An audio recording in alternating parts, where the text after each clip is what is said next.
जय। अब थोड़ा कीर्तन बोलो। ओम जय गुरुदेवं जय गुरुदेव।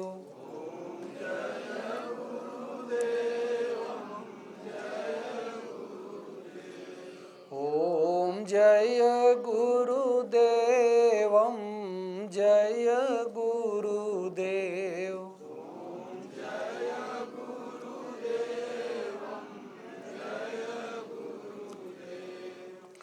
सब मम प्रिय सब मम उपजाए।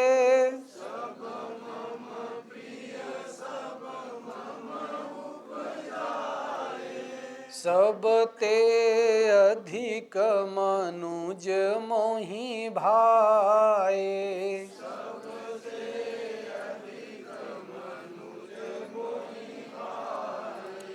ओम जय गुरुदेवं जय गुरुदेव।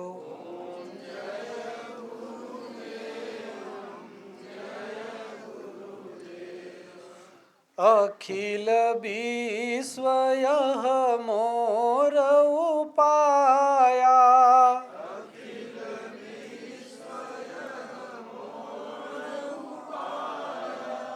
सब पर मोरी बराबरी दाया।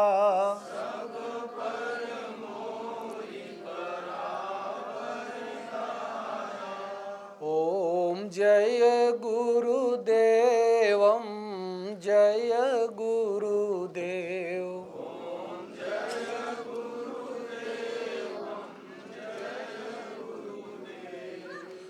ईश्वर अंश जीव अविनाशी।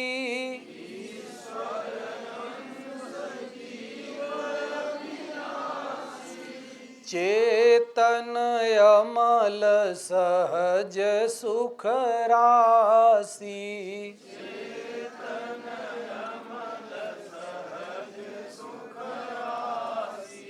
ओम जय गुरुदेवं जय गुरुदेव।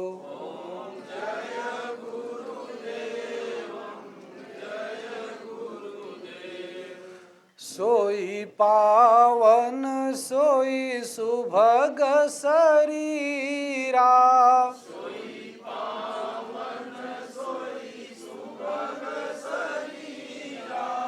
जो तन पाई भजिय रघुबीरा।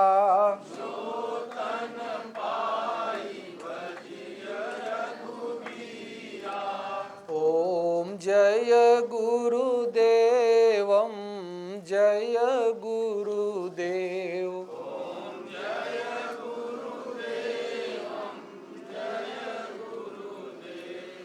ओम श्री सद्गुरुदेव भगवान की जय।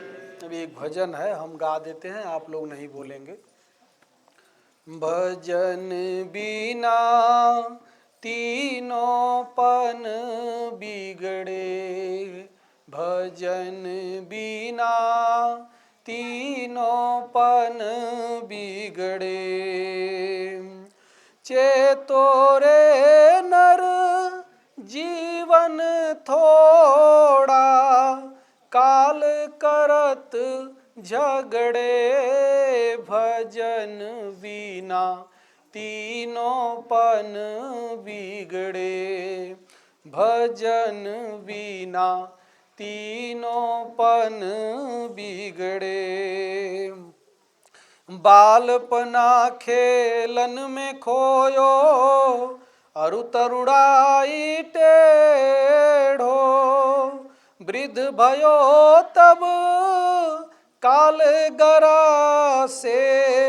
अंध होय निबड़े। भजन बिना तीनों पन बिगड़े। भजन बिना तीनों पन बिगड़े। भजन बिना तीनों पन बिगड़े। मन भुजंग माँ या को माँ तो बोलत है करड़े,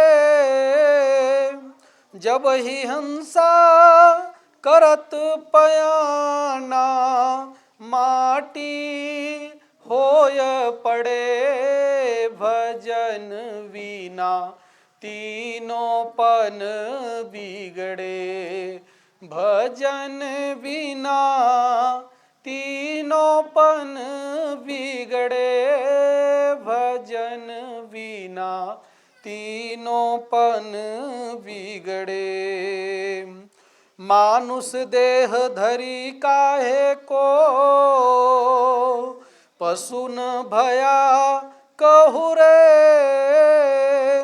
कहे कबीर सुनो भाई साधो, संत ही ध्यान धरे, भजन बिना तीनों पन बिगड़े, भजन बिना तीनों पन बिगड़े, भजन बिना तीनों पन बिगड़े। ओम श्री सद्गुरुदेव भगवान की जय। ये संत कबीर का भजन है, चेतावनी के रूप में हमको आपको उन्होंने समझाया। तीन पन होता है मनुष्य के जीवन में। जन्मने को बच्चा कहते हैं, उसके बाद जवान, उसके बाद बूढ़ा। ये तीन पन है, तीन अवस्था आती है। जन्म लेते ही उसको बच्चा, और 16-17 साल का हुआ तो जवान, और 50 पार कर गए तो बूढ़ा। तीन अवस्था नाम देते हैं। तो ये संत कहते हैं कि तीन अवस्था आपके जीवन में आती है, और अगर भजन नहीं किए, सब कुछ किए, दुनिया का सारा काम किए, लेकिन कहते हैं भजन नहीं किए तो तीनों पन बिगड़े। तीनों पन किसका बिगड़ जाता है, इसको हमारे ऋषियों ने रामचरितमानस के माध्यम से, गीता के माध्यम से, रामचरितमानस में गोस्वामी जी ने कहा कि अगर भजन नहीं किए तो पशु बन गए। कैसे पशु बन जाते हैं, तो रामचंद्र के भजन बिनु जो चहे पद निर्वाण, ज्ञानवंत अपि सोपि नर पशु बिन पूछ विखान। राम के भजन के बिना अगर कोई कल्याण चाहता है तो कहते हैं सींग नहीं है, पूछ नहीं है, और बाकी वो पशु के समान है।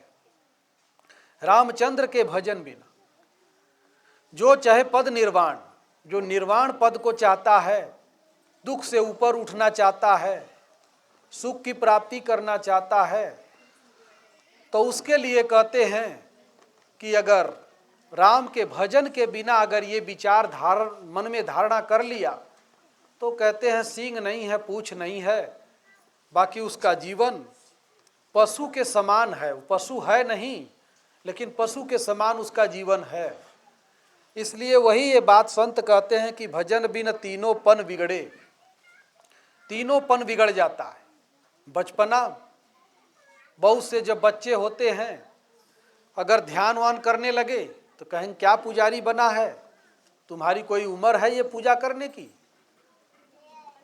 उसको बिगड़ जाएंगे, पागल घोषित कर देंगे। देखो ध्यान लगाया है, अभी तो 10-12 साल का है, मतलब भजन नहीं करना है। जवान होंगे वो अगर ध्यान लगाएंगे, भजन करेंगे, कहेंगे अरे अभी लड़का बच्चा नहीं देख रहा है, तब से ध्यान लगाने लगा, उसको भी पागल घोषित कर देंगे। और उसके बाद में जब बुढ़ापा आया तो बुढ़ापे में भी जब सोचेंगे कि चलो भजन चिंतन करें, तो कहेंगे कि जिंदगी भर ये दुनिया का लूटे, अब चले हो राम को ठगने। ऐसे कह देते हैं कि जीवन भर दुनिया को ठगे, अब भगवान को ठगने चले हैं। बूढ़ावती में भी भजन करने के लिए नहीं छोड़ते। अगर भगवान के नाम पर कहो जाएंगे कहीं तो नहीं जाने देंगे। और दूसरे नाम पे जाने देंगे, लेकिन भजन के नाम पर नहीं जाने देंगे। इसलिए कहते हैं तीनों पन बिगड़े भजन बिना। अगर भजन नहीं किए तो बचपना, ध्रुव ने बचपने में भजन किया, प्रहलाद ने बचपने में भजन किया, मीरा ने बचपने में भजन किया, ये सब जो छोटे छोटे थे 5 साल 8 साल, लेकिन इनकी आत्मा बहुत जन्म जन्म से चली हुई थी। एक जन्म की बात नहीं थी, कई जन्मों से इनकी आत्मा चल रही थी, भगवान का सुमिरन कर रही थी। और जैसे ही पैदा हुए वो पुण्य काम किया और बचपन में ही कारण खड़ा हो गया, घर द्वार छोड़ दिए। तो बचपन में ही ये निकल गए घर से। ध्रुव, प्रहलाद, मीरा, सबरी, ये सब लोग बचपना में ही भगवान की लाइन पकड़ लिए। और ये संत कहते हैं कि अगर भजन नहीं किए, रामन रमसी कवन दंड लागा, मरि जइबे का करिबे अभागा। कहते हैं राम का सुमिरन क्यों नहीं करते रे अभागे, मर जाओगे तो क्या करोगे। कौन दंड लागा, उसमें कौन सा कर देना पड़ता है, कोई पैसा वैसा नहीं देना पड़ता है राम नाम जपने में, भजन करने में, तो कोई कर नहीं लगता उसमें। इसलिए अगर राम नाम नहीं जपे तो कहते हैं मर जइबे का करिबे अभागा, मर तो जाना ही है। इसलिए 3 पन, 3 अवस्था है मनुष्य के जीवन में, बचपना, जवानी, बुढ़ापा। और अगर भजन नहीं हुआ तो तीनों बिगड़ जाता है, तीनों बर्बाद हो गई, बेकार हो गई। चेतो रे नर जीवन थोड़ा, काल करत झगड़े। कहते हैं चेत करो, चेताना बोलते हैं। चेताने का मतलब होता है किसी से कुछ जुगाड़ करके लहा लेना, उसी को कहते हैं चेताना। हमारे गुरुजी, दादा गुरुजी थे, गुरु महाराज के गुरु महाराज, वो अनसुईया में बैठे हुए थे, तो वहाँ एक महात्मा आए, उनको भगवान ने प्रेरणा दे करके भेजा उनकी सेवा करने के लिए। वो सेवा करने लगे, लेकिन कभी कभी गांव में चले जाते थे, तो उधर ठाकुरों की बहुत लंबी चौड़ी बस्ती थी, उधर ही चले जाए तो ठाकुर लोग कोई चना, गेहूं, सरसों जो भी होता था सब उनको दे देते थे। तो गुरु महाराज बोले, करे तू बिना हमसे बताए कहाँ चला जाता है। तो कहा गुरु महाराज चेताने जाता हूँ। चेताने? बोले अरे साला, जब यहाँ कोई कमी नहीं है तो क्यों जाता है चेताने। हमारे पास कोई कमी है, सब कुछ तो भगवान दिए हैं, बैठ यहाँ भजन कर। लेकिन उनकी आदत थी, वो माने ही ना, चले जाएं। तो उधर पटेल लोगों का, ठाकुर लोगों का बस्ती रही अनसुईया के पास में। तो वो सब बड़े बड़े काश्तकार थे, चना से लेकर गेहूं से लेकर सब चीज उनको दे देते थे। तो एक भगत के यहाँ सब रख देते थे वो, कि किसी दिन बैलगाड़ी लेके आएंगे तब सब लाद के ले जाएंगे। वही चेताने का काम करते थे। गुरु महाराज के शरण में भी आ गए, लेकिन फिर भी चेताने वाला काम कर रहे थे। तो एक दिन 5 महात्मा आ गए, तो गुरु महाराज को दिखाई पड़ा कि इन 5 में से एक महात्मा बहुत अच्छे हैं। तो उन्होंने इशारा कर दिया कि इनकी सेवा करो बढ़िया से। 5 महात्मा भजन गाते थे और भजन करते भी थे, गाते भी थे, बीना लिए थे, बजाते थे। तो वो भजन गाने लगे। गुरु महाराज भी, वो जो गुरु महाराज थे, गुरु महाराज के गुरु महाराज परमहंस जी, वो थोड़ा गांजा पीते थे, तो ये भी गांजा पीते थे। जो बीना बजाने वाले बाबा आए थे, तो गांजा की चीलम चलने लगी। इतने में वो जो चेताने गए थे, उनका नाम था राम लखन दास, महात्मा जी का, आ गए। तो गुरु महाराज उधर थे, तो वो चेताने गए थे, चेता के आ गए। तो फिर उन्होंने कहा कि उन महात्माओं से बोला कि कौन जात हो। तो महात्मा लोग कुछ नहीं बोले कि हम लोग साधु हैं, और कौन जात है। बोले वो तो हम जानते हैं, फिर भी कोई जात तो हो। तो फिर टाल मटोल कर दिए। तो बिगड़ करके बोले, करे कौन जात हो बताओ। डांट के बोले, बादा जिला की भाषा में करे के नीचे बात ही नहीं करते। तो डांट करके उनसे बोले, तो वो सीधे साधे महात्मा 5 लोग थे। तो बोले, संत जी क्या करोगे जात लेकर। गुरु महाराज भी बोले, करे मैं जब बैठाया हूँ तो तुझसे क्या मतलब, तू अपना काम कर। लेकिन एक बार जाएं उधर घूम के आओ, फिर बोलें कौन जात हो तुम लोग। तब फिर उसमें से जो बढ़िया वाले महात्मा थे उन्होंने कहा कि देखो संत जी, हम लोग पांचों लोग शरीर से चमार घर का हमारा शरीर है, और हम लोग बचपन से निकल गए, भगवान का भजन करते हैं, भजन गाते हैं, और हमको जात पात से कोई मतलब नहीं है। अब बस वो पा गया और लगा उनको बिगड़ने, गाली देने। करे तुम लोग अगर तुम भजन चिंतन करने लगोगे तो ठाकुर बाभन का हल कौन जोतेगा। लगा गाली देने, डांटने। तो वो सुनते थे बैठकर चुपचाप।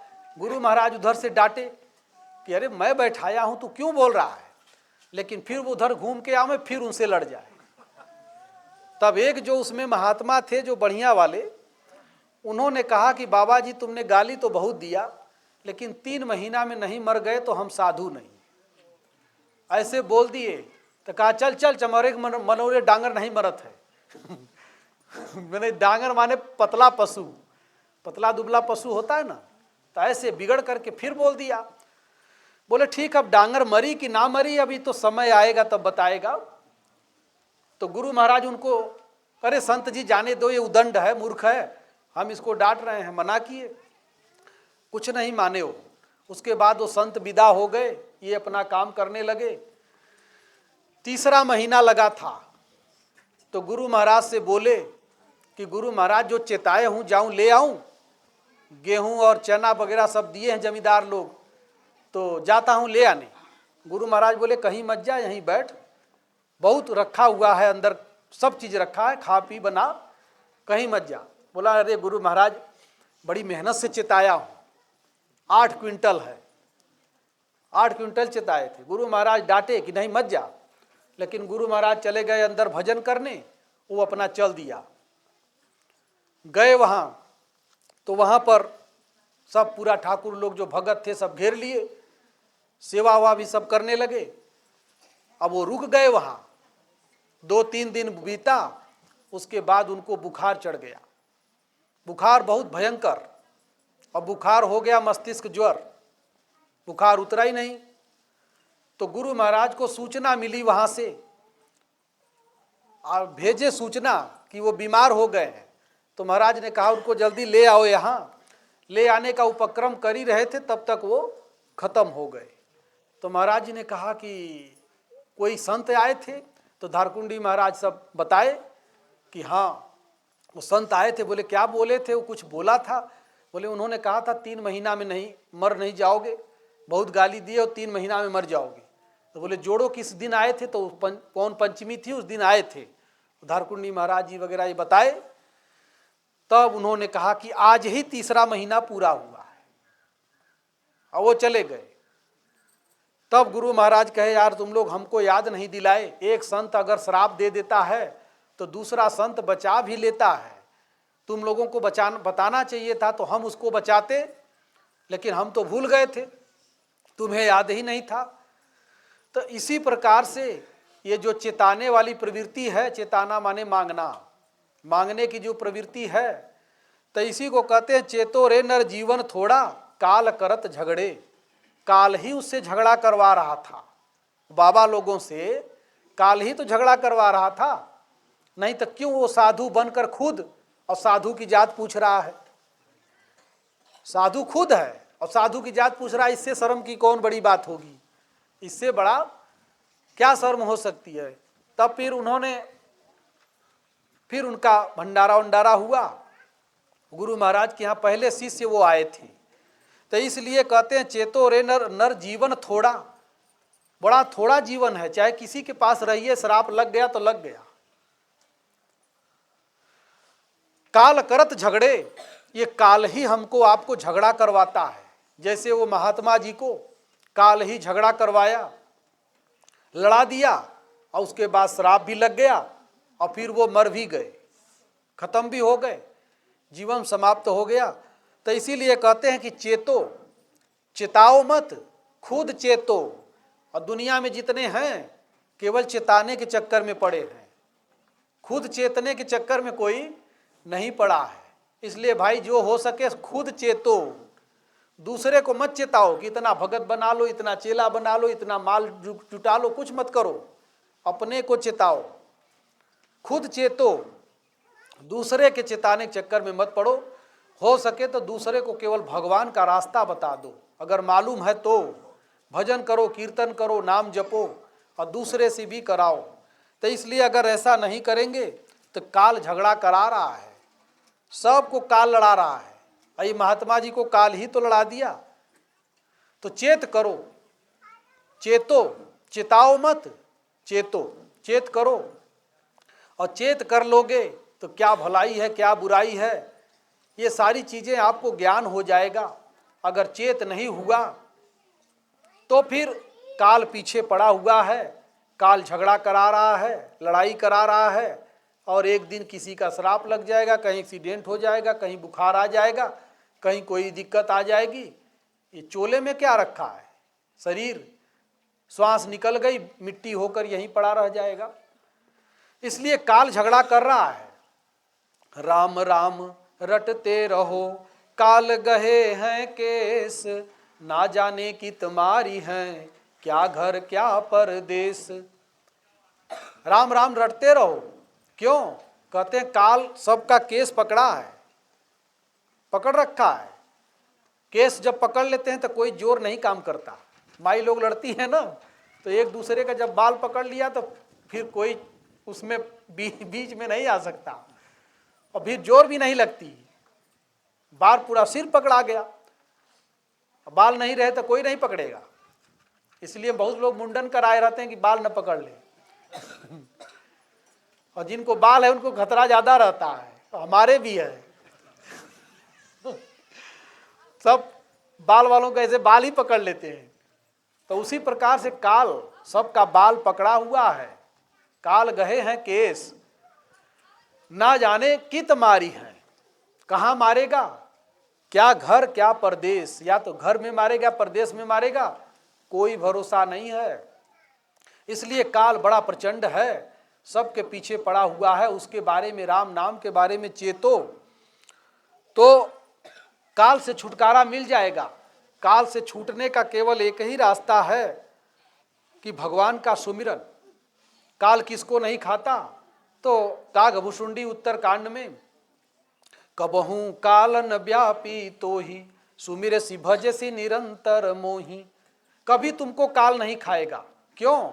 निरंतर मेरा सुमिरन करना, मेरा भजन करना। हम लोग दुनिया का सुमिरन कर रहे हैं, संसार को अपना बनाने में लगे हैं। किसी का संसार बना नहीं आज तक। रावण भी एक औरत की इच्छा लेकर के मर गया, पूरी नहीं हुई, जबकि औरतें थी हजारों, कोई ठिकाना नहीं था। जहां ही सुंदर औरत देखा वहीं मार के उठा ले गया।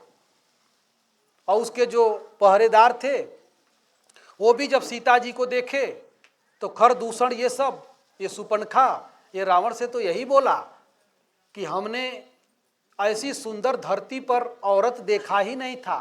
तो जैसे बहुत पैसे वाले जो हैं, जब गिफ्ट ले आएंगे कोई ना उनको, तो कहेंगे कि बड़ी पुरानी वाइन ले आए, वाइन गिफ्ट करेंगे, शराब नशे वाली। कोई घड़ी गिफ्ट करेगा, कोई सोना गिफ्ट करेगा।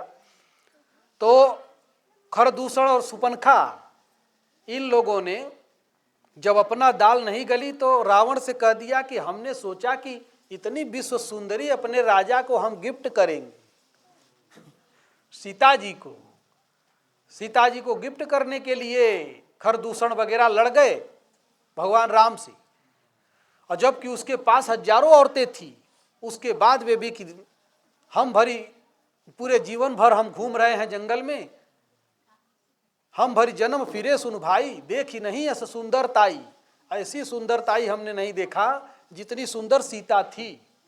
इसीलिए हमने सोचा कि राम को मारकर और ये सीता जी को ले जाकर अपने राजा को गिफ्ट दे देंगे। सीता जी को गिफ्ट बना दिया और वही गिफ्ट उसका विनाश कर दिया। सीता जी ही उस रावण का विनाश कर दी। मंदोदरी ने कहा उसकी पत्नी ने कि तब कुल कमल विपिन दुखदाई, सीता सीत निशा समय आई। कि हे पति देव, तुम्हारा कुल कमल की तरह खिला है और सीता जाड़ा ऋतु है, जाड़ा, जाड़े में कमल सिकुड़ जाता है। ऐसे ही तुम्हारे कुल को सुकड़ा देगी। और वही हुआ, वही सीता जी को हर के ले गया। उसी के लिए इतना बड़ा बंदर से लेके, भालू से लेके भगवान स्वयं लड़ाई लड़े, पूरे रावण का खानदान वंश विनाश नाश हो गया। फिर सीता जी आ गई, तो एक सीता के कारण इतना बड़ा विनाश हुआ कि बहुत बड़ी गिफ्ट देने जा रहा था। तो ऐसे कभी कभी ये गिफ्ट वाली प्रचलन लग रहा है वहाँ से अमेरिका से चली है ज़्यादा, इधर नहीं थी, बाहर ही ज़्यादा होता है ये गिफ्ट देंगे नाना प्रकार का। तो ऐसे कभी कभी आदमी सनक जाए, एक आदमी सनक गया, पागल हो गया। पागल हो गया तो जब कोई भीड़ भाड़ देखे तो बस चिल्लाता था, रबड़ लेंगे, गुलेल बनाएंगे, मारेंगे, यही कहता था। तो सब लोग सोचे कि इसका दिमाग खराब हो गया, ले जाओ डॉक्टर के यहाँ। ले गए डॉक्टर के यहाँ, तो जब उसके पास भी रबड़ लेंगे, गुलेल बना के मारेंगे, जैसे पक्षी उड़ाना होता है ना, तो लकड़ी रहती है ऐसे, एक इधर निकली रहेगी, इसी में रबड़ बांध देते हैं, उसी में कंक्रीट लगा के मारते हैं तो चिड़िया भाग जाती है, उसी को बोलते हैं गुलेल। वो पगला गया तो गुलेल बना के मारेंगे, यही बोले। डॉक्टर लोग तमाम इंजेक्शन लगाए, दवा दिए, तो फिर थोड़ा ऐसा लगा, बोला अब मैं ठीक हो गया हूँ। तो डॉक्टरों ने कहा कि तुम ठीक हो जाओगे तो क्या करोगे बताओ?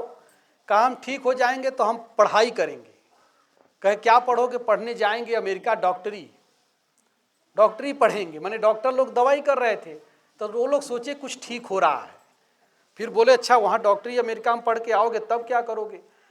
बोले जब अमेरिका में हम डॉक्टर बन जाएंगे, पढ़ के आएंगे, तब यहाँ आएंगे हम भारत में। जब भारत में आएंगे तो बड़े बड़े हमारे मित्र जो संगी साथी होंगे ना, तो हम जब डॉक्टर बन के आएंगे तो वो भी सब हमको गिफ्ट देने ले आएंगे।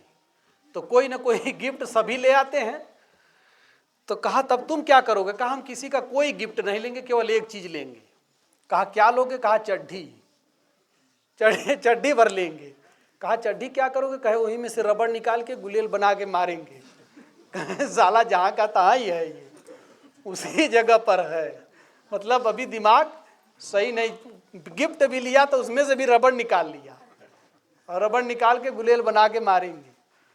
तो वही होता है मनुष्य का दिमाग, जिस चीज को लेके पागल हुआ, कितना भी उसको समझाइए, वो अमेरिका जाएगा, लंदन जाएगा, पढ़ाई करेगा, लेकिन अंत में वही गुलेल पर आ जाएगा, ये गुलेल बना के मारेंगे, आगे नहीं बढ़ सकता। इसीलिए कहा संतों ने कि किते मनाऊ पाँव पड़, किते मनाऊ रोए, हिंदू पूजे देवता तुर्क न काहू होए। आज हनुमान जयंती भी लोग दुनिया में मना रहे हैं।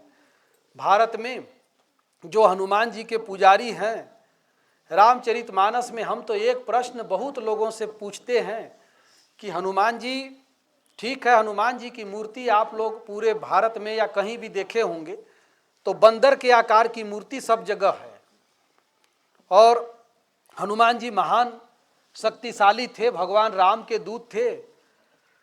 लेकिन रामायण में चौपाई आती है कि जब राम राज्य हो गया तब गोस्वामी जी कहते हैं कि राम राज्य बैठे त्रैलोका, हर्षित भय गए सब शोका।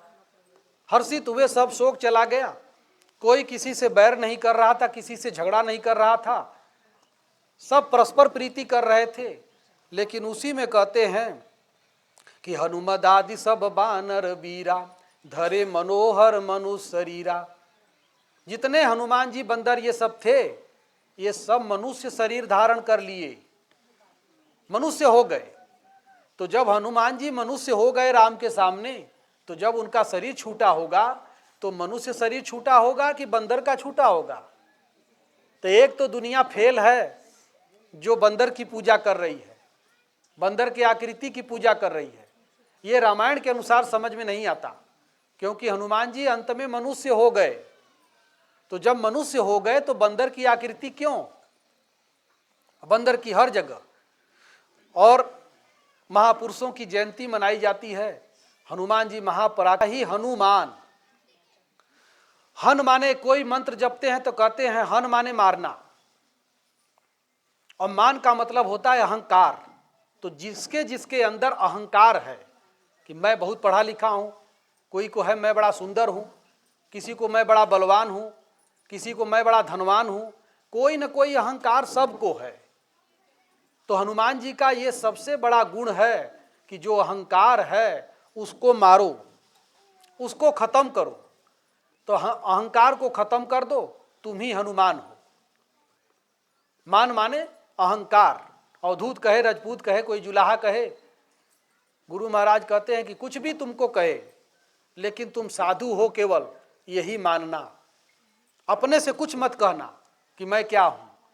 दुनिया कुछ भी कहे, कहने दो, लेकिन तुम कुछ मत बनना। अगर साधु बन गए हो तो, और साधु नहीं बने हो तो कुछ भी बनते रहो। कभी सपा बनो, कभी बीजेपी बनो, कभी भाजपा बनो, बनते रहो। और साधु बन गए हो तो साधु बन के रहो। तो अब किसी भी ये मूर्ति वालों से पूछा जाए कि हनुमान जी का भाई शरीर छूटा तो क्या वो बंदर थे कि मनुष्य थे? कोई बताएगा? क्योंकि अंत में वो मनुष्य हो गए। तो जब मनुष्य हो गए तो शरीर छूटा होगा तो मनुष्य ही का न छूटा होगा। और पूजा हो रही है बंदर की, बंदर की आकृति की पूजा हो रही है।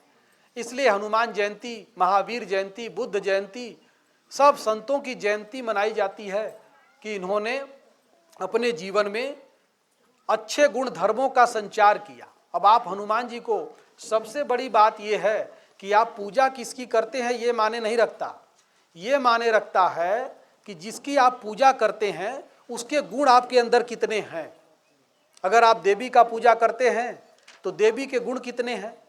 राम जी की पूजा करते हैं तो राम जी के गुण आपके अंदर कितने हैं। हनुमान जी की पूजा करते हैं तो हनुमान जी के गुण कितने हैं आपके अंदर। हनुमान जी क्या खाते थे ये भी पढ़ लीजिए, और हम आप क्या खा रहे हैं। एक भी कम उनके हनुमान जी वाला फल फूल खा रहे हैं। जो हनुमान जी खाते पीते थे वो खाना पीना हमारे जीवन में है। अगर वो नहीं है तो हम खाली दिखावटी, थ्योरेटिकल हनुमान जी के पुजारी हैं, प्रैक्टिकल पुजारी नहीं है।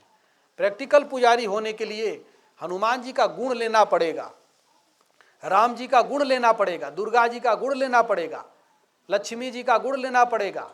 खाली लक्ष्मी की पूजा कर दिए, लक्ष्मी का गुण एक भी नहीं लिए, दुर्गा का गुण एक भी नहीं लिए, खाली मूर्ति का पूजा कर दिए उनका, लेकिन गुण उनका एक भी नहीं लिए। इसलिए कहते हैं कि हमको हनुमान जयंती मनाने का मतलब यही है कि हनुमान जी के जो गुण थे वो हमने कितना लिया। हनुमान जयंती का मतलब यही है। हनुमान जी लंका में गए तो हनुमान जी का सबसे बड़ा गुण क्या था, उसी गुण की आज दुनिया को जरूरत है। हनुमान जी का सबसे बड़ा गुण क्या था, उस गुण की आज दुनिया को जरूरत है।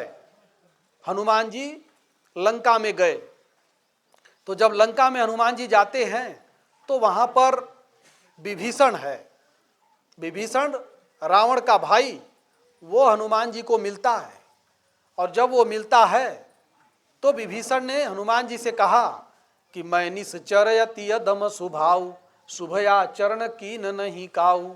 मैं निशाचर हूँ, शुभ आचरण हमने कभी नहीं किया, मतलब अच्छा आचरण हमने कभी किया ही नहीं। ये विभीषण बोलता है हनुमान जी से।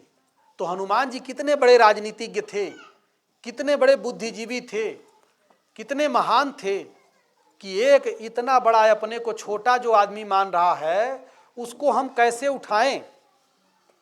तो जब हनुमान जी से वो बोला कि मैं निशाचर हूं और मैंने शुभ आचरण कभी नहीं किया, अच्छा कर्म कभी नहीं किया, तो हनुमान जी कहते हैं कहऊ कवन मैं परम कुलीना, कपि चंचल सब ही विधिहीना। ये राजनीति है, बहुत बड़ी राजनीति है। आजकल यही नेताओं को जरूरत है। जितने नेता है ना बड़े बड़े, सबको इसकी जरूरत है। ये गुण हनुमान जी का नहीं लेंगे। ये निशाचर बोला अपने को कि मैं निश्चर हूं, अधम हूं। हनुमान जी क्या बोले, कहऊ कवन मैं परम कुलीना, कपि चंचल सब ही विधिहीना। प्रात ले जो नाम हमारा, तादिन ताहि न मिलई आहारा। असमय अधम सखा सुनु, मोहु पर रघुवीर, कीन्ही कृपा सुमिरी गुण भरे बिलोचन नीर। प्रभु के दरबार में गुण चाहिए, गुण की कीमत है। दुर्गुण तुमने क्या किया है, इस पर प्रभु नजर ही नहीं डालते, इस पर नजर नहीं डालते। विभीषण से लेकर, रावण से लेकर, जो सुग्रीव से लेकर, ये सब जो जितने थे, तो विभीषण, हनुमान जी ने विभीषण को चेला कैसे बनाया? जब चेला बोला कि मैं अधम हूं, बहुत छोटा हूं, तो गुरु भी बोले कि मैं भी अधम हूं, मैं भी बहुत छोटा हूं, क्यों चिंता करते हो?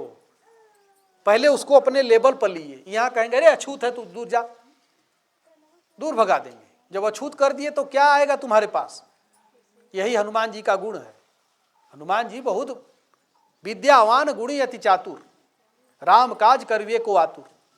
राम काज कैसे किया कि अगर निशाचर बोला कि मैं अधम हूं, तो उन्होंने कहा कि तुम्हारे जैसे हम भी अधम हैं। तो पहले हाथ मिला, जब हाथ मिला लिया तब ले गए भगवान के पास। तो हनुमान जी क्या अधम कह देने से अधम हो गए? पूरा संसार हनुमान जी का पूजा कर रहा है, छोटे हो गए? छोटे कह देने से आप छोटे नहीं बनेंगे। आपका विचार ऊंचा होना चाहिए, विचार महान होना चाहिए, विचार बड़ा होना चाहिए। अगर विचार बड़ा है तो गीता कहती है कि विद्या विनय संपन्ने ब्राह्मणे गविहस्तिनी सुनी च सपाके च पंडिता समदर्शिना। अगर असली पंडित वही है जो समदर्शी है। समदर्शी का मतलब हम उसको छू दें तो वो नहाए ना जा करके, ये नहीं कि कोई हम अगर छू दिए तो वस्त्र सहित स्नान करे, तो वो पंडित कहाँ है? पंडित नहीं है, तब वो एक सामाजिक व्यक्ति है। पंडित वो है जिसको कोई भी छू दे, जो छू देगा वही पवित्र हो जाता है, वो होता है पंडित। उसी को कहा कि विद्या विनय संपन्न, विद्या युक्त ब्राह्मण में और चंडाल में, गाय में, कुत्ता में, पंडिता समदर्शिना। पंडित जो होते हैं वो समदर्शी होते हैं। उनके लिए गाय, कुत्ता, हाथी, चंडाल, ब्राह्मण एक बराबर होता है, एक समान होता है। उसका नाम पंडित है। वो पवित्र है, वो परम पावन है। तो जो पवित्र है, पंडित का मतलब पवित्र, तो जो पवित्र है और उसको कोई अपवित्र छू दे तो वो पंडित अपवित्र हो गया कि वो व्यक्ति पवित्र हो गया? गंगा जी पवित्र हैं। ये जो बता रहे हैं कि 64-65 करोड़ नहाए, खाली ब्राह्मण ही नहाए थे उसमें कि और कोई नहाया था? और सब नहाए, सब पवित्र हो गए। तो पंडित गंगा है, उसमें जो छू दे वो पवित्र होना चाहिए। अगर पंडित को छूने से पंडित ही नष्ट हो गया तो वो पंडित नहीं है। ये सीधी सी बात है। पंडित गंगा है, गंगा के समान पवित्र। जो भी उसमें जाए सबको पवित्र होना चाहिए। ये है गीता का पंडित, जो गीता में लिखा हुआ है। विद्या विनय संपन्ने ब्राह्मणे गविहस्तिनी, वही हनुमान जी थे। हनुमान जी रामायण में अभी कुछ दिन पहले झगड़ा किए थे ये नेता लोग कि हनुमान जी दलित थे। और दलित कहीं लिखा है हनुमान जी को? चौपाई में दलित हनुमान जी को कहीं नहीं है, लेकिन चौपाई में विप्र हनुमान जी को लिखा गया है। हनुमान भगवान जब मिले तो आपन चरित कहा हम गाई, विप्र कहो निज कथा बुझाई। भगवान राम कहते हैं कि आपन चरित्र हम बता दिए, अवध नृपति दशरथ के जाए। हम अयोध्या के राजा दशरथ के पुत्र हैं, अपना चरित्र तो हम बता दिए। अब विप्र कहो निज कथा बुझाई, यह विप्रवर अपनी कथा सुनाइए आप। ये भगवान राम कहते हैं हनुमान जी को। तो हनुमान जी विप्र थे कि नहीं थे? इसीलिए विभीषण को मिला लिए अपने में। तो पंडित वो चीज है जो पूरा संसार उसको छू दे तब भी वो नष्ट ना हो, वो है पंडित। और जो नष्ट हो गया वो एक कुरीति है संसार की। मंदिर को नष्ट कर दिया, पंडित जी को नष्ट कर दिया, तो न मंदिर सही है न पंडित जी सही है दोनों गड़बड़ है। पंडित का मतलब पवित्र है, उसको कोई छू दे, कोई डुबकी मार ले, वो जो छुआ वो भी पवित्र हो जाएगा। इसलिए हनुमान जी रामायण में उनको विप्र कई जगह पर शब्द आया हुआ है। तो ब्रह्म का आचरण करने वाला ही विप्र है। हनुमान जी ब्रह्म का आचरण करते थे। तो वो अगर किसी बच्चे को 5 साल का बच्चा है और इंटर बीए का मास्टर है, तो उस बच्चे को अगर पढ़ाना है तो उसको क ख से ही शुरू करेगा कि इंटर बीए से शुरू करेगा। तो विभीषण जो था वो क ख ग घ का छात्र था, तो हनुमान जी ने वहीं से पढ़ाई शुरू किया कि भाई तू क्यों चिंता करता है कि मैं अधम हूं, तुझसे भी ज्यादा हम अधम हैं, आ जा हमारे पहले पास में आ। जब पास में आ गया, चेला बना लिया, ले जाके भगवान राम से मिला दिया। तो राम ने भी उस बुराई को नहीं लिया, उन्होंने भी गले लगाया कि कोई भी तुम हो, लेकिन सन्मुख होई जीव मोहि जबहि, जन्म कोटि अघना सौ तबहि। कोई भी जीव मेरे सन्मुख हो गया, मैं उसके करोड़ों जन्म के पाप को नष्ट कर देता हूं, समाप्त कर देता हूं। तो हनुमान जयंती का मतलब यही है कि हनुमान जी में जो गुण थे वो एक एक गुण हमको आपको भी लेना चाहिए, हमारे आपके अंदर आना चाहिए। हनुमान जी ने किसी को न छोटा न बड़ा, निशाचर को भी पाए, उसको भी मित्र बना लिए, राम जी का ज्ञान दे दिए। तो हनुमान का मतलब ही इतना ही है कि कोई कुछ भी बोले, कुछ भी कहे, लेकिन अपने लक्ष्य पर उसका नजर रहे। और जब निशाचर सामने आ जाए तो जिन मोहि मारा ते ही मैं मारे, ते ही पर बांधे तनय तुम्हारे। हनुमान जी ने कहा जो मुझे मारा मैंने उसको मारा, उस पर तुम्हारा लड़का मुझे बांध दिया। सबके देह परम प्रिय स्वामी, मारई मोहि कुमारग गामी। सबको देह प्यारा होता है, ये कुमारक गामी राक्षस मुझे मार रहे थे, तो जिन मोहि मारा ते ही मैं मारे। ये अहिंसा नहीं है कि वो तलवार चलाए और हम गर्दन झुका दें, ये अहिंसा नहीं है, ये तो हार है। वो तो बढ़ता जाएगा, तलवार चलाने वाला बढ़ता जाएगा। इसलिए कोई भी जयंती हो, किसी महापुरुष की आप जयंती मनाइए, चाहे हनुमान जी की मनाइए, चाहे तुलसी जी की मनाइए, चाहे महाराणा प्रताप की मनाइए, उनके गुण क्या थे वो गुण हमको आपको लेना पड़ेगा। अगर वो गुण नहीं लिए तब हमने उनकी जयंती नहीं मनाया। दुर्गा जी में क्या गुण थे, लक्ष्मी में क्या गुण थे, सरस्वती में क्या गुण थे, हनुमान जी में क्या गुण थे, हमने उस गुण को कितना लिया उतनी ही हमने उनकी पूजा किया, और नहीं खाली थ्योरी, बस दिखावटी,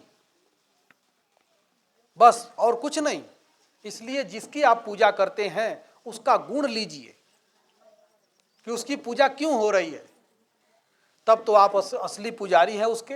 और उसका गुण नहीं लिए तो केवल ऊपर ऊपर पूजा करके निकल गए, कोई मतलब नहीं। इसलिए संत कहते हैं कि बालपना खेलन में खोयो और तरुड़ाई टेढ़े। बचपना जो था, बालापन, वो खेलने में निकल गया।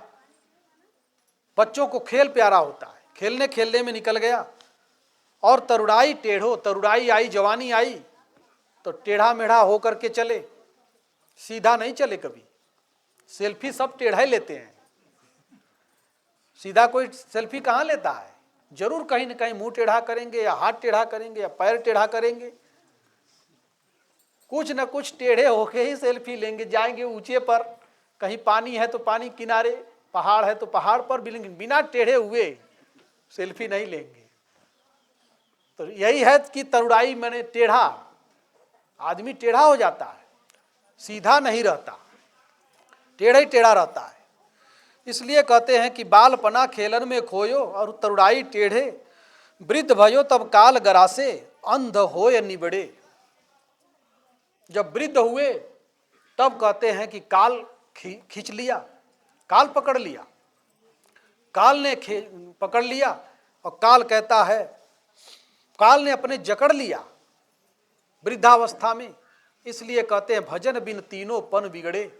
अगर भजन नहीं हुआ तो तीनों पन बिगड़ जाते हैं, खराब हो जाते हैं। इसलिए तीनों पन बनाना है तो बचपना से लेकर, और ये नहीं कि अभी तो हम बच्चे हैं, जवानी है, बुढ़ापा आएगा तब भगवान का नाम लेंगे। बुढ़ापा नहीं आएगा तब? बहुत लोग का बुढ़ापा नहीं आ रहा है, इसलिए पहले से भगवान का सुमिरन करो। तो मन भुजंग माया को मात्यो बोलत है करडे। ये मन को ऋषियों ने एक भुजंग बताया, एक सांप बताया कि ये मन एक सांप की तरह है, एक भुजंग की तरह है। जैसे करडे करडे सांप बोलता है, वैसे ही ये मन बोलता रहता है। हमको आपको कुछ न कुछ, कोई न कोई चीज मन उलझाने रहता है, बोलता रहता है। तो मन भुजंग माया को मातो, माया को मत गया, माया के मत में चला गया, माया का मत मान लिया। तो माया ये घर द्वार, माया स्त्री, माया पुरुष, माया कौन? माया माया है क्या? तो ऋषियों ने कहा कि मैयर उमोर तोर तय माया, यही बस कीन है जीवनी काया। मैं हूं, मेरा है। जिसको भी मैं मान लिया और मेरा मान लिया, जिस चीज को आपने कह दिया कि मेरा, वही माया है। जब तक मैं है वहीं तक माया की सीमा है। ऐसा नहीं कि कोई औरत माया है, कोई पुरुष माया है, ये पेड़ माया है, घर माया नहीं। जिसमें आसक्ति हो जाए किसी भी चीज में, कुत्ता भी माया हो सकता है, बिल्ली भी माया हो सकती है, उसी में आसक्ति जिसमें हो गई, जिसमें हमारी आसक्ति हो जाती है, वही हमारे लिए माया हो जाता है। उसी का बंधन मन एवं मनुष्या नाम कारणम बंध मोक्षयो। मन ही मनुष्य के बंधन और मोक्ष का कारण है। इसलिए कहते हैं कि मन भुजंग माया को मातो बोलत है करडे। वो करडे करडे आवाज उसमें से जैसे सांप बोलता है। जब मन भी इसी प्रकार से मनुष्य का, तो भजन बिन तीनों पन बिगड़े। अगर भजन नहीं हो पाया तो तूने हीरा सो जन्म गंवायो, भजन बिना बावरे। कभी न आयो साधु शरण में, कभी न हरि गुण गायो। पच पच मरो बैल की नाई, सोई रहो उठी खायो, भजन बिना बावरे। भजन के बिना, बावरे माने पगले, पागल और भटक रहा है। सोए थे, उठ करके खाना खा लिए। इसीलिए कहते हैं कि अगर तीनों पन को बनाना है तो बचपन से ही, जब से होश हो तभी से राम नाम जपना शुरू करिए। भगवान का नाम सुमिरन करिए, नाम को जपिए। इसीलिए जब ही हंसा करत पयाना, माटी होए पड़े। जब ये हंस, ये बॉडी में से प्राण निकल गया, इसी को हंस बोला जीव, अगर ये पयान कर गया तो मिट्टी हो जाता है शरीर। और कहते हैं मिट्टी पड़ी रह गई। उसी प्रकार से जब ही हंसा करत पयाना, माटी होए पड़े। वो मिट्टी होकर के पड़ जाता है। फिर कितना भी बुलाओ, कितना भी रो, फिर वो बोलने वाला नहीं है। इसलिए मित्र, परिवार, दोस्त, जो भी संगी साथी एक बार जो आपसे मिला हुआ है, अगर एक बार बिछुड़ जाएगा तो दोबारा वो नहीं मिलेगा।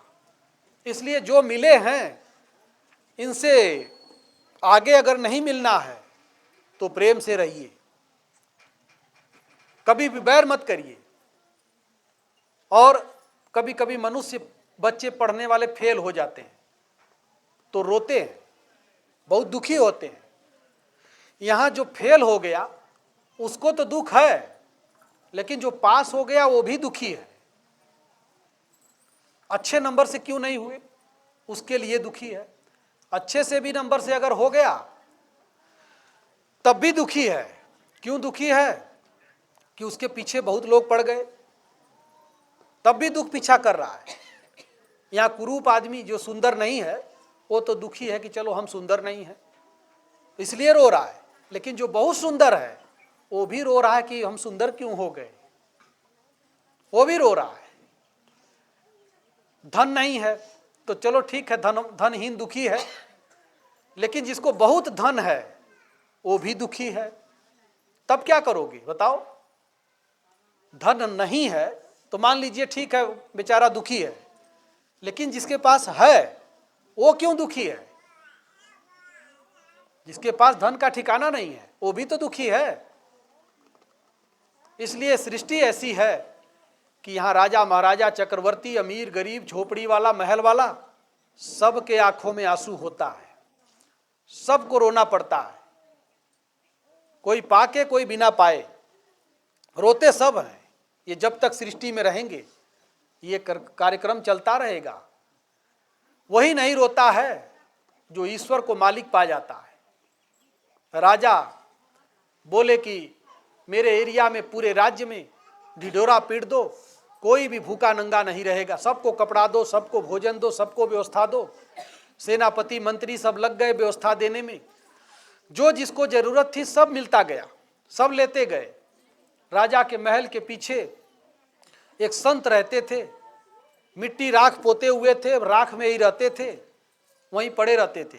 सेनापति गए, मंत्री गए, महाराज कुछ क्या चाहिए बोलो, ले लो कुछ, आप भी कुछ बोलो। उन्होंने कहा कुछ नहीं चाहिए। 3-4 बार गए, लेकिन हर बार बोल दे कि कुछ नहीं चाहिए। राजा से जाके सूचना दिया कि जितने लोगों को जरूरत थी, जो भी मांगते हैं सब कुछ दे दिया गया, केवल एक महात्मा है और उनको कितना भी कहो कुछ लेते ही नहीं है, कहते हैं मुझे कुछ नहीं चाहिए। तो राजा ने कहा कि ऐसा कौन आदमी है कि जिसको कुछ नहीं चाहिए? चलो मैं चलता हूं, मैं चलूंगा और मैं कहूंगा कि मेरे लिए बताओ कि राजा आए हैं, जो आपको मांगना हो मांग लो।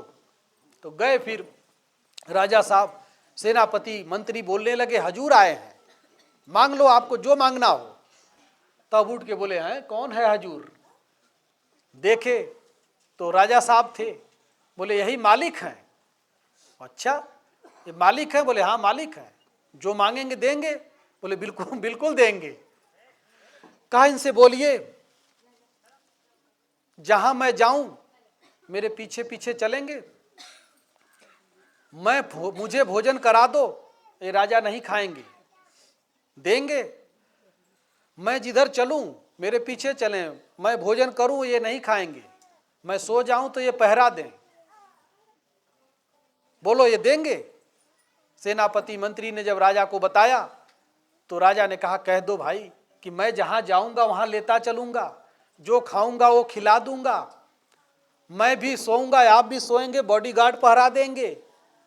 ये कैसे होगा कि आप जिधर जाओ उधर मैं चल दूं, आपको खिलाऊं और मैं न खाऊं? तो ये राजपाट चौपट हो जाएगा। जब बोला तो हंस करके महात्मा ने कहा कि राजन ऐसा मालिक मुझे मिला हुआ है, जो मालिक मैंने, आपने इन लोगों ने कहा ना कि मालिक आए हैं, तो जो ऐसा मालिक मिला है कि स्वयं नहीं खाता मुझे खिलाता है, ऐसा मालिक मिला है कि जिधर मैं जाता हूं मेरे पीछे पीछे चलता है, ऐसा मालिक मिला है कि मैं सो जाता हूं तो वो जाग के पहरा देता है, तब मैं किस मालिक से मांगूं? राजा समझ गए, चरणों में गिर गए, प्रणाम किए कि ये कोई बहुत बड़े महापुरुष हैं, संत हैं, पागल की तरह रहते हैं। तब राजा को समझ में आया, वो सेवा करने लगे। बाद में धीरे धीरे जाकर के उनका खाना पीना लेने लगे, लेकिन उस समय ऐसा प्रश्न रख दिया कि राजा नहीं दे पाए, क्योंकि उनको ऐसा मालिक मिले थे। वैसा मालिक है एक ईश्वर, वो परमात्मा, वो जिसके हृदय में आ गए तो जहां भगत मेरो पग धरे तहां धरूं मैं हाथ, पाछे लागा सदा रहूं कभी न छाड़ूं साथ। जहां मेरा भक्त पैर रखता है वहां मैं हाथ रखता हूं, ये भगवान कहते हैं, मालिक कहते हैं। पाछे लागा सदा रहूं, मीरा के, सबरी के, कबीर के, बुद्ध के, महावीर के, गोरख के, नानक के, इनके पीछे भगवान लगे थे। लेकिन जहां भी ये जाते थे वहां साथ साथ भगवान जाते थे, पीछे पीछे चलते थे। तो उसी प्रकार से संत जो है, संत दुलरुआ राम के, जहां पठे तहां जाए, पाछे लागा सदा रहे कहीं भूखा ना सो जाए। संत दुलरुआ राम के, और राम के दुलरुआ होते हैं। ये दुनिया में तो जब घर द्वार परिवार संसार फूंक दिया तो फिर और है क्या? उससे बड़ा कौन है? कुछ नहीं है, केवल भगवान, एक मालिक के अलावा कोई उसका नहीं है। उसी मालिक पे जीता। जिन भेसा मेरो साईं रीझ है, सोई भेष धरूंगी, माला बाला मैं बैरागन हूंगी। मीरा जी ने कहा कि जिस भेष में मेरा प्रभु खुश रहेंगे वही भेष मैं पकड़ के चलूंगी, उसी देश में रहूंगी जहां प्रभु खुश रहेंगे। तो इसीलिए कहते हैं कि भजन बिन तीनों पन बिगड़े। अगर भजन नहीं हुआ तो तीनों पन बिगड़ जाता है। बचपना बिगड़ गया, जवानी बिगड़ गई और बुढ़ापा बिगड़ गया, तीनों बिगड़ गया। इसीलिए जब ही हंसा करत पयाना, माटी होए पड़ो, मानुष देह घरी धरी काहे को, पशु न भया कहू रे। कहते मनुष्य शरीर क्यों धारण किया, पशु क्यों नहीं हो गए। रामचंद्र के भजन विनु जो चहे पद निर्वाण, ज्ञानवंत अपि सोपि नर, पशु बिन पूछ विखान। गोस्वामी जी कहते हैं कि रामचंद्र के भजन के बिना अगर कोई चाहता है कि मैं सुखी हो जाऊं तो सींग नहीं है, पूछ नहीं है, वो है पशु, उनके बिना सुख मिलेगा नहीं। राम विमुख सुख सपने नाही। अगर राम से विमुख हो गए तो सपने में भी सुख नहीं है, जीवत में कैसे मिलेगा।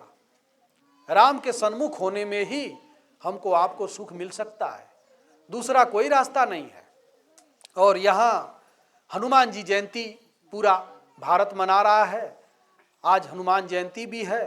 तो महापुरुषों की जयंती इसीलिए मनाई गई कि उन्होंने जो अच्छा कर्म किया, अच्छे गुण किए। हमने बताया कि जो आप जी किसी के भी पुजारी हों, दुर्गा जी के, हनुमान जी के, शंकर जी के, गणेश जी के, किसी के भी पुजारी हों, लेकिन आपको ये ध्यान होना चाहिए कि आपने जिसको पूजा किया उसके गुण आपके अंदर कितने हैं, तब तो आप पुजारी हैं। अगर आपने उसका गुण नहीं लिया तो आप उसके पुजारी नहीं हैं, केवल दिखावटी हैं। हनुमान जी का गुण आना चाहिए हमारे आपके अंदर। हनुमान जी का जीवन एक राम पर आधारित था। राम के अलावा उन्होंने किसी को नहीं जाना। उनके जब भी कोई काम करते थे तो जय श्री राम, राम के अलावा उनके जीवन में कुछ नहीं था।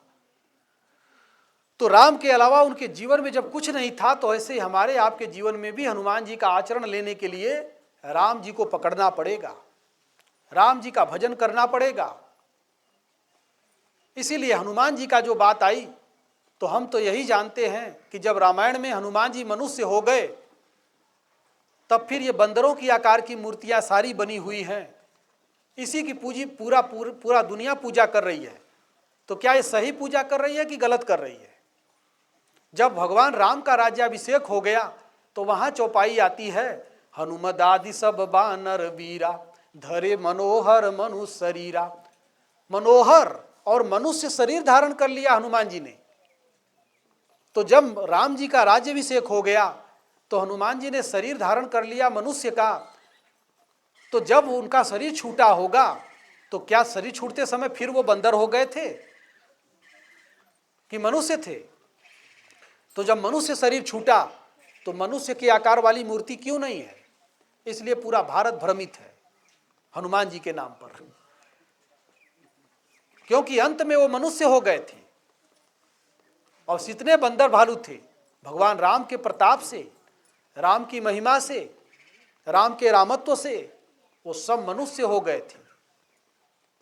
और हम लोग बंदर की पूजा करते, बंदर के आकार वाली मूर्ति का।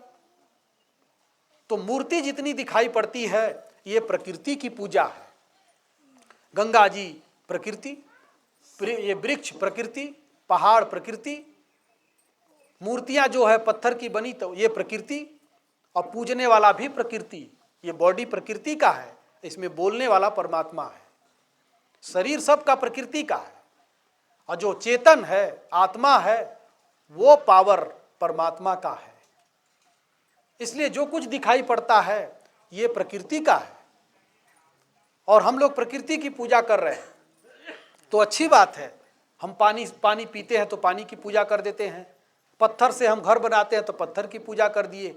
गाय हमारे लिए दूध देती है, गोबर से उपली कंडे बनते हैं और उसका घी मक्खन दही बनता है। हर चीज़ फायदा किया। बैल हुए तो उससे हल जुताई वाला काम चला, किसी भी चीज़ का। तो जो भी चीज़ें दिखाई पड़ती हैं ये प्रकृति है, और जो अंदर है वो परमात्मा है। तो प्रकृति की पूजा करते हुए अगर परमात्मा को नहीं पकड़े आप तो आपकी पूजा अधूरी है, कमज़ोर है।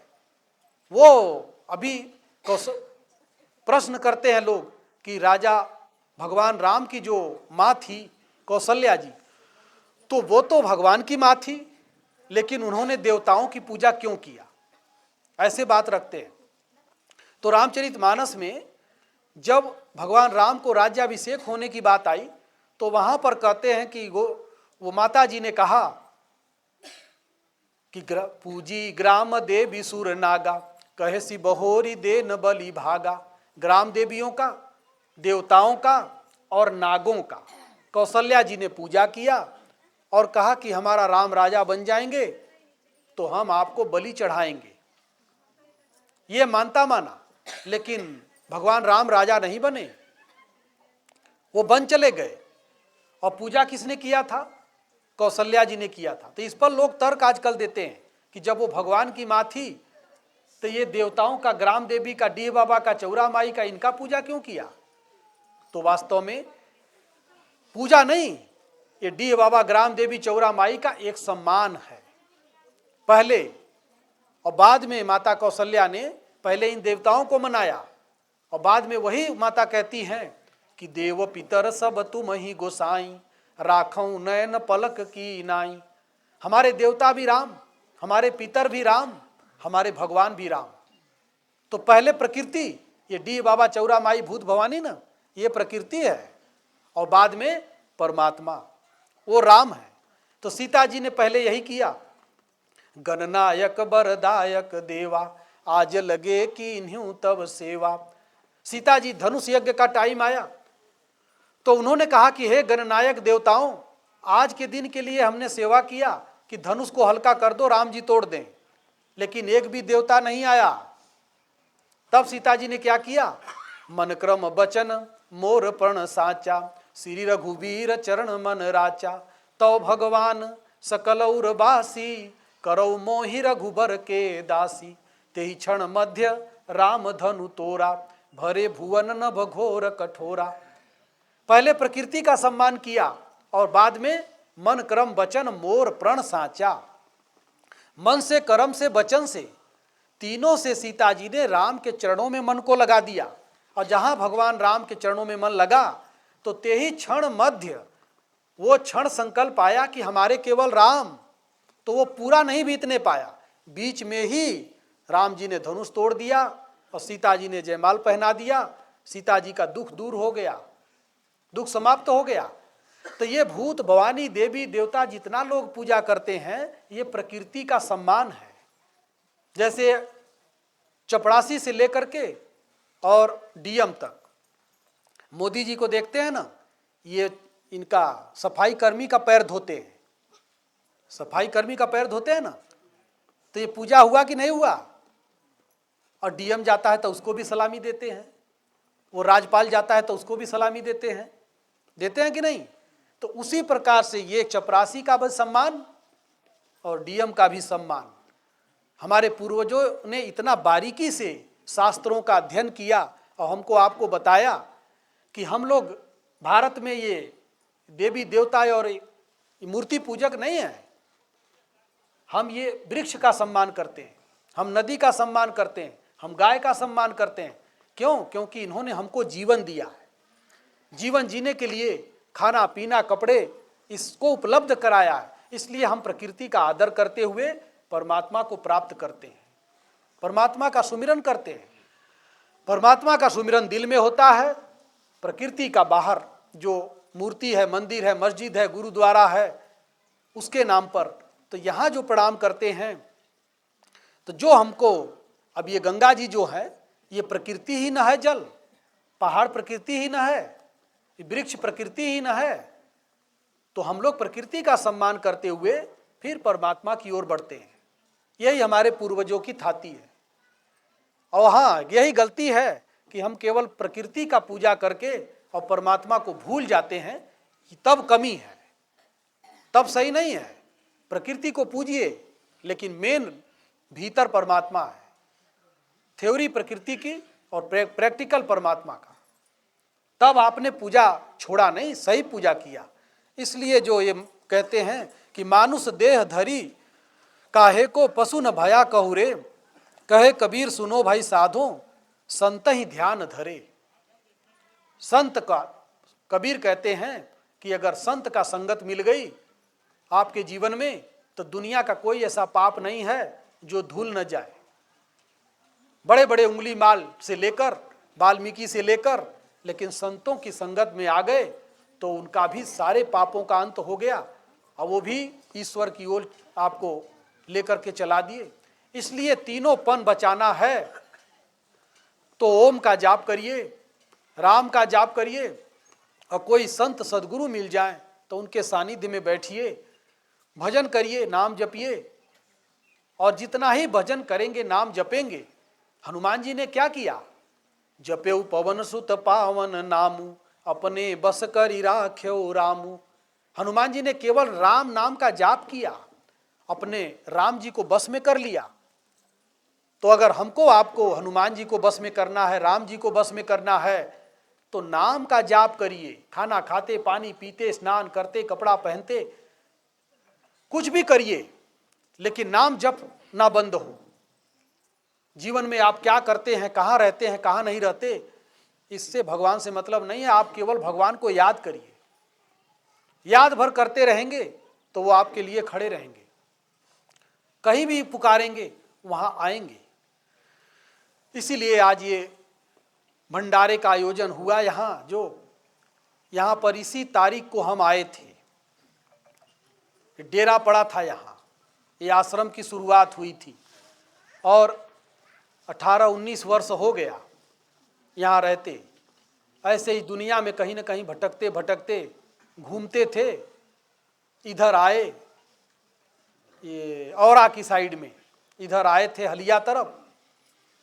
उधर ही से नाम सुनाई पड़ता था कि इधर भी कोई गांव है। कुछ लोग वहाँ मिले तो वो लोग बताए कि यहाँ के ब्लॉक प्रमुख जय सिंह हैं वहाँ हलिया में।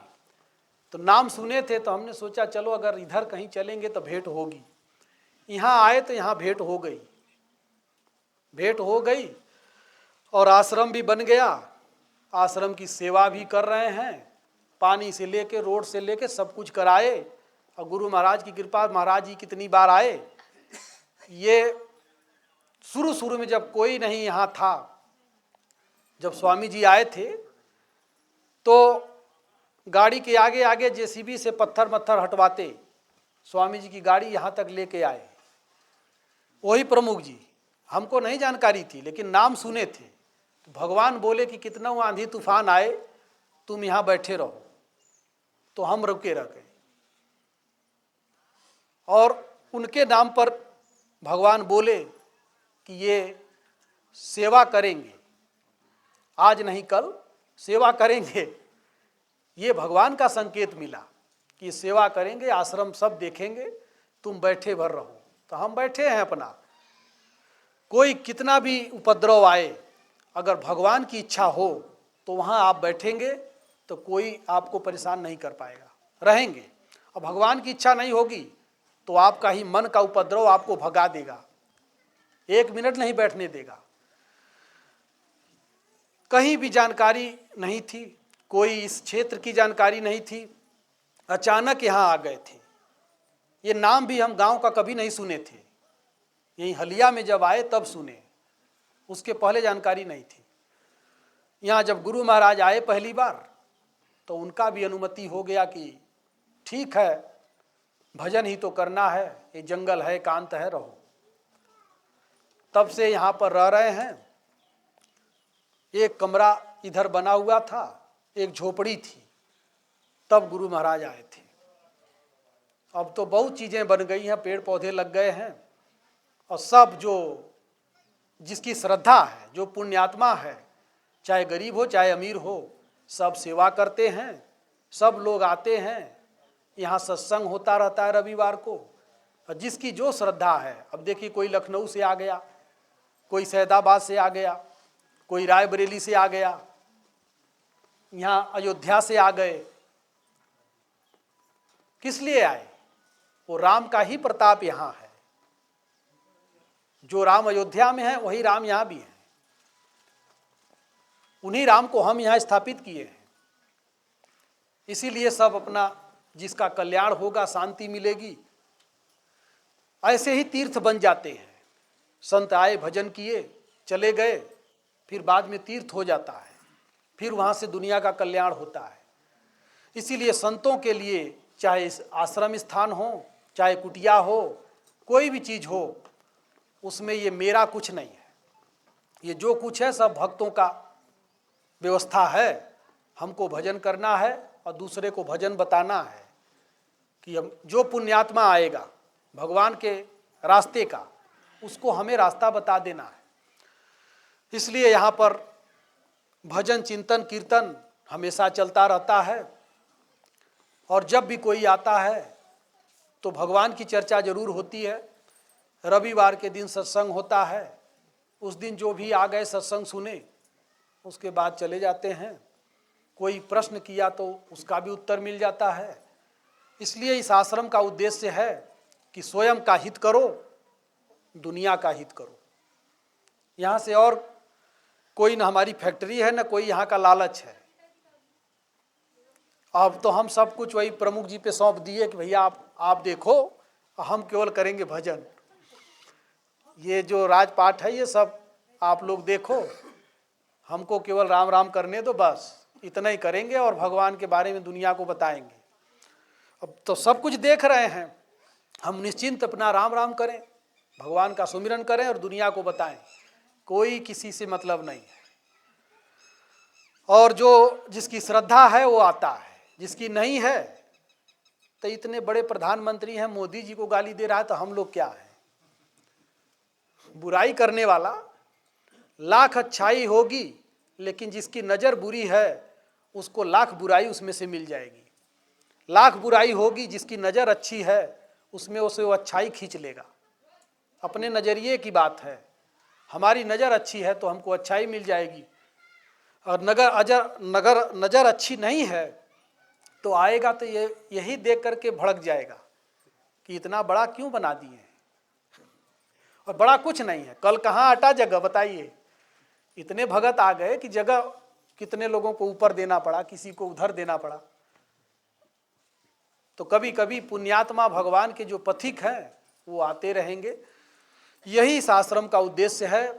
गुरु महाराज का यही कहना है कि सबको गीता मिले, ज्ञान मिले, भक्ति मिले, ईश्वर का मार्ग मिले। दुनिया का मार्ग तो सब जानते हैं, दुनिया के बारे में तो बहुत ज़्यादा बता रहे हैं लोग, बताने वाले सारी फैक्ट्री खुली है।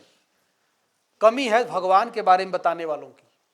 भगवान के बारे में कहाँ बता रहे हैं। महात्मा भी जो बन गए वो भी फेमस होने के लिए दुनिया के बारे में बता रहे हैं। कोई रोग के बारे में, कोई बीमारी के बारे में, कोई हनुमान दंड लगाओ, कोई ये दंड लगाओ, यही बता रहे हैं। ये से एक्सरसाइज वाले तो पता नहीं कब से बता रहे हैं। तो भगवान का सुमिरन करने का रास्ता ये बताया कि भजन अगर नहीं हुआ तो तीनों पन बिगड़ जाते हैं। इसलिए भजन करेंगे तो तीनों पन बन जाएंगे, और भजन नहीं होगा तो तीनों पन बिगड़ जाएंगे। खूब ओम का जाप करिए, राम का जाप करिए। 2 नाम हैं, एक नाम चुन लीजिए, अपने घर में बैठकर जपिए, बाहर कहीं गए हैं तो वहाँ जपिए। सब भगवान सुनेंगे और सबका कल्याण करेंगे। इसीलिए सबका सुख कल्याण का रास्ता है ये आश्रम। सबको शांति का मार्ग मिले, उसी के लिए आश्रम होते हैं, और उसी के लिए संतों का विचार समाज में आता है। इसलिए हनुमान जयंती का मतलब यही है कि हनुमान जी की पूजा हम लोग क्यों करते हैं, क्या गुण था उनके अंदर, वो एक भी गुण हमारे अंदर आ रहा है कि नहीं, तब तो हनुमान जी के पुजारी हैं। और अगर उनका गुण नहीं आ रहा है तो खाली कहने के लिए हैं और वास्तविकता में नहीं है। तो इसलिए वास्तविकता पुजारी बनिए, कहने वाला पुजारी से काम नहीं चलेगा। और जो प्रश्न हो मन में वो कभी भी पूछो, सामने रखो। जो संत हैं वो बताएंगे। कोई भी शंका हो, प्रश्न हो, पूछो, जरूर बताएंगे। और भजन का मतलब इतना ही है। गुरु महाराज कहते हैं कि मन की तरंग मार ले, बस हो गया भजन, आदत बुरी सुधार ले, बस हो गया भजन। यही भजन है। आँख मूंद के 12 घंटा बैठने की जरूरत नहीं है।